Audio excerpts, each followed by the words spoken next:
नमस्कार दोस्तों, पिछले 2 पार्ट्स में मैंने आपको हमारी वेबसाइट ऑनलाइन तैयारी के एक आर्टिकल दीपसीख एआई का इंट्रोडक्शन और कुछ पॉइंट्स को संक्षिप्त में समझाया था। चलिए इस पार्ट में बाकी के बचे पॉइंट्स को शॉर्ट में समझते हैं। इसमें अगला पॉइंट है दीपसीख एआई के अन्य योगदान।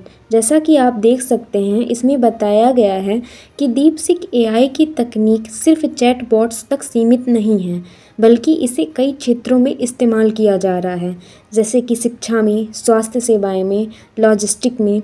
यानी दीपसीख एआई अलग अलग इंडस्ट्रीज़ में बड़ा बदलाव ला रहा है। इसके बाद बताया गया है कि चीन और अमेरिका के बीच एआई की वैश्विक दौड़।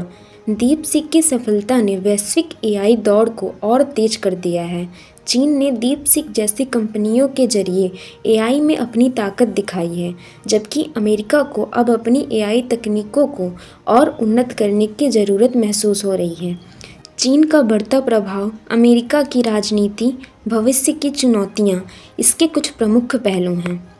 यानी आने वाले समय में एआई तकनीक को लेकर चीन और अमेरिका के बीच प्रतिस्पर्धा और तेज हो सकती है। इसके बाद बताया गया है कि दीपसीख एआई की आलोचनाएं और चुनौतियां। दीपसीख एआई की सफलता के साथ कुछ चुनौतियां और आलोचनाएं भी सामने आई हैं, जैसे डेटा सुरक्षा, नैतिक मुद्दे, भविष्य की प्रतिस्पर्धा। यानी दीपसीख की तरक्की के साथ साथ इससे जुड़ी चुनौतियों को भी नज़रअंदाज नहीं किया जा सकता। इसमें अगला पॉइंट है भविष्य की संभावनाएं।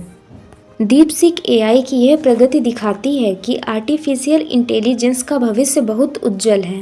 यह शिक्षा, स्वास्थ्य, व्यापार और सरकारी सेवाओं में बड़े बदलाव ला सकता है।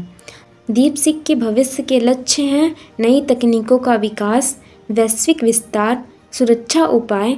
यानी दीपसीख एआई आने वाले समय में एआई इंडस्ट्रीज़ को पूरी तरह बदल सकता है।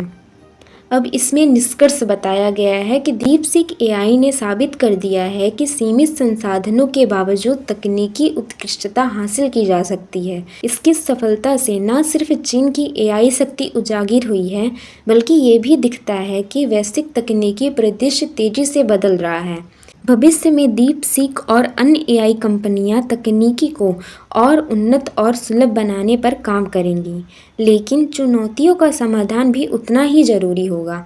जो देश और कंपनियां नैतिकता, सुरक्षा और दक्षता को प्राथमिकता देंगी, वही इस दौड़ में आगे निकलेंगी।